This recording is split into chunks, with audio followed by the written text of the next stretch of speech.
Bonjour tout le monde, j'espère que vous avez la forme. Pensez à mettre un petit pouce en l'air ou à commenter si le cœur vous en dit. Ça fait toujours plaisir. Comme vous le savez certainement, j'ai longtemps été ballotté à droite à gauche dans plein de pratiques bizarres avant de comprendre que Jésus-Christ est le seul chemin vers Dieu.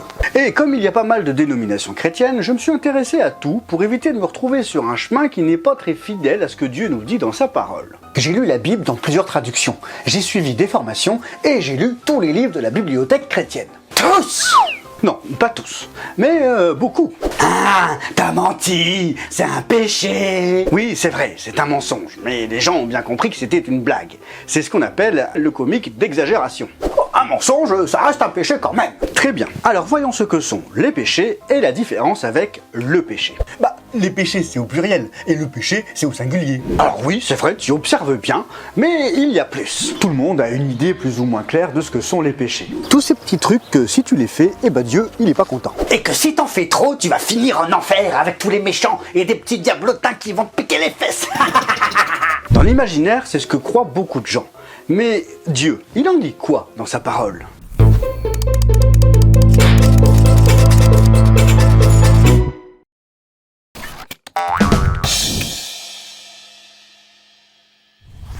De nombreux théologiens parlent du péché originel, ou de la source du péché. Mais plutôt que de commencer avec des mots compliqués, je vous propose de parler directement d'expérience. Il y a quelque chose en nous qui nous pousse à assouvir un désir.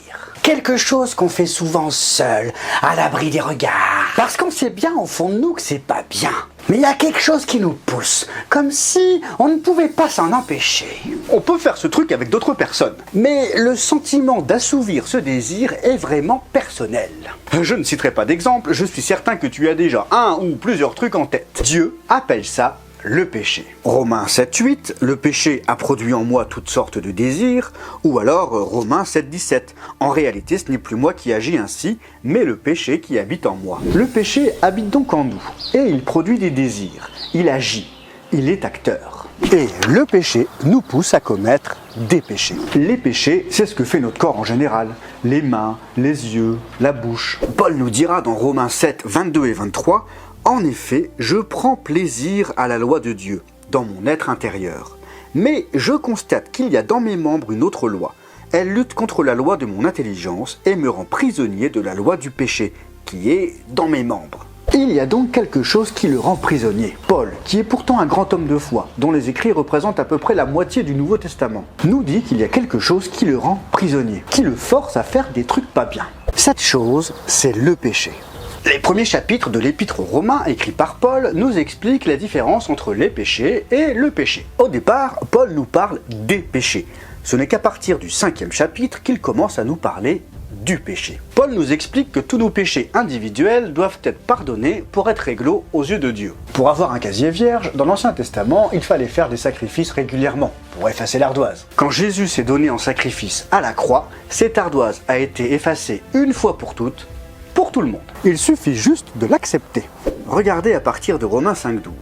C'est pourquoi, de même que par un seul homme le péché est entré dans le monde, et par le péché la mort, de même la mort a atteint tous les hommes, parce que tous ont péché. Et à partir de là, nous découvrons qu'il y a en nous un truc puissant, qui impose sa loi, qui rend esclave et nous pousse à commettre des péchés. C'est pourquoi l'homme a besoin d'être libéré de cet esclavage. D'ailleurs, la Bible parle toujours du pardon des péchés, jamais du pardon du péché. Et vous remarquerez que la Bible ne dit pas non plus que nous devons être libérés des péchés, mais bien du péché. Ce n'est pas de pardon dont nous avons besoin, c'est de libération. Parce qu'une fois que nous ne sommes plus sous son influence, nous avons la paix. Voici donc un petit comparatif de ce que nous dit la parole de Dieu. Le péché est dans la chair, les péchés sont dans notre comportement. Le péché est un principe en nous, les péchés sont des actes que nous commettons au fil du temps. Le péché est une loi dans notre corps, les péchés sont des actes réels. Le péché concerne l'être, les péchés concernent le faire. Le péché est ce que nous sommes, les péchés sont ce que nous faisons. Un homme est gouverné par le péché durant sa vie, mais il est condamné par sa conscience pour les péchés qu'il commet. Quand tu mens. Tu sais que tu ne lui dis pas la vérité. Que tu es en train de tromper la personne à qui tu parles.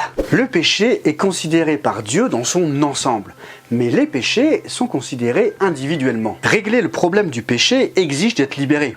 Régler le problème des péchés demande d'être pardonné.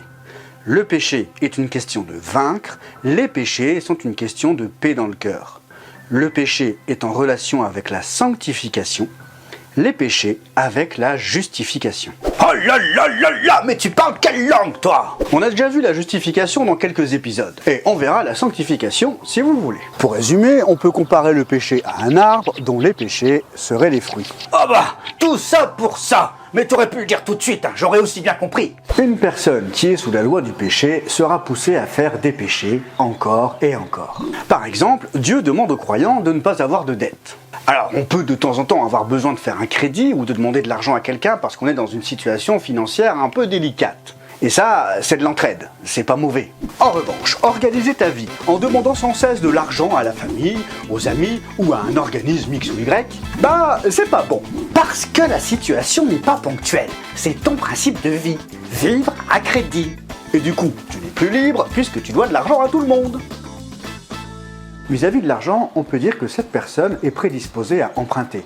Et elle ne s'arrêtera pas de le faire. C'est pourquoi, ce qui est important de traiter, ce ne sont pas les dettes à régler. Bah, quand même.